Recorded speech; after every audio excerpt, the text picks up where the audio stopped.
వీడియోలో వ్యాసం లెసన్ నుంచి చాలా ఈజీగా గుర్తుపెట్టుకునేటట్టుగా చెప్తాను. సో 6th లెసన్ మీకు వ్యాసం గురించి ఉంటుంది. జస్ట్ వ్యాసం అంటే ఏంటి, ఎస్సే. ఈ ఎస్సే జస్ట్ ఒక ఇంట్రడక్షన్ మాత్రమే ఉంటుంది ఈ లెసన్లో.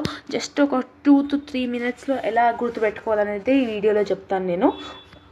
ఓకేనా? సో వ్యాసం అంటే ప్రయత్నం, పరిశీలనం అని అర్థం.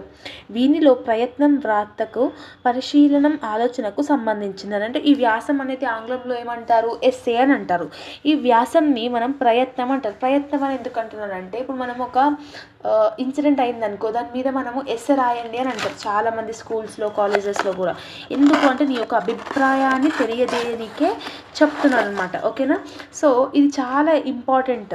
ఎందుకు ఇంపార్టెంట్? వీనిలో ప్రయత్నం, వ్రాతలకు పరిశీలనం అంటే కొత్త విషయాలను పరిశీలించడం, చేయడం, కొత్త దాన్ని రాస్తూ ఉండడాన్ని ఎస్సే అని అంటాం.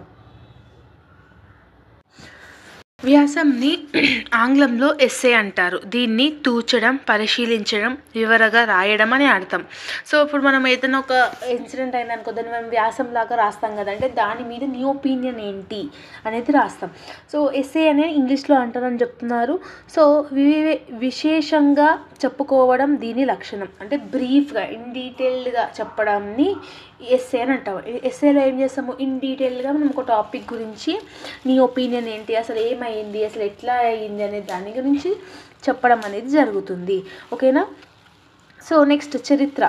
1862లో ముద్దు నరసింహం నాయుడు ప్రచురించిన హితచూచి తెలుగులో వ్యాస సంకలనం అంటే ఎస్సే లాగా కన్వర్ట్ చేసినారనమాట. ఈ ఎస్సే రాయడానికి ఏమేమి లక్షణాలు ఉండాలంటే, వచనత్వం అంటే దానికి నువ్వు మీనింగ్ ఉండేలాగా రాయాలి. లైక్ పద్యం పాటలా కాకుండా నీ ఒపీనియన్ ఏంటి, దానికి ఒక మీనింగ్ అనేది ఉండాలి. నెక్స్ట్ మిత్రత్వం అంటే మిత్రుడిలాగా ఇప్పుడు మనం ఒక ఎస్సే చదువుతున్నామని అంటే ఎదుటి వాళ్ళు ఎవరైతే ఎస్సే రాస్తున్నారో మనతో మాట్లాడుతున్నట్టుగా ఉండాలి ఎస్సే. నీదేదో సోది రాసుకుంటూ వెళ్ళొద్దు. నువ్వు అది వేరే వాళ్ళు చదువుతుంటే ఎలా ఉండాలి అంటే వాళ్ళతో మాట్లాడుతున్నట్టుగా ఉండాలి.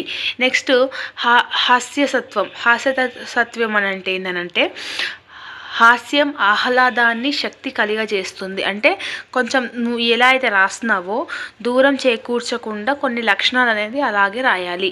సృజనాత్మకత్వం అంటే ఏంటంటే, వ్యాసం నువ్వు ఏదైతే రాస్తున్నావో, అంటే ఎస్సే ఏదైతే రాస్తున్నావో ఆలోచించి రాయాలన్నమాట. ఏదో పార్షాలిటీగా అట్లా కాకుండా ఇన్ డీటెయిల్గా, ఇప్పుడు తప్పు అని అంటే దాన్ని నువ్వు తప్పు అనేటట్టుగా చూపించేటట్టుగా రాయాలి. నెక్స్ట్ అసంపూర్ణత్వం అని అంటే పరిపూర్ణంగా కషాయం ఉండదు. అంటే చెప్పిన కదా ఇంతకుముందు, బయాస్డ్గా ఉండకుండా రాయాలి. ఇప్పుడు నువ్వు తప్పు వాళ్ళు చేస్తున్నారంటే అది నువ్వు ఇది ఇట్లా అయ్యింది, సంఘటన ఇట్లా అయ్యిందని చెప్పేసి నువ్వు నీ ఎస్సేలో రాయాల్సినట్టుగా ఉంటుందన్నమాట.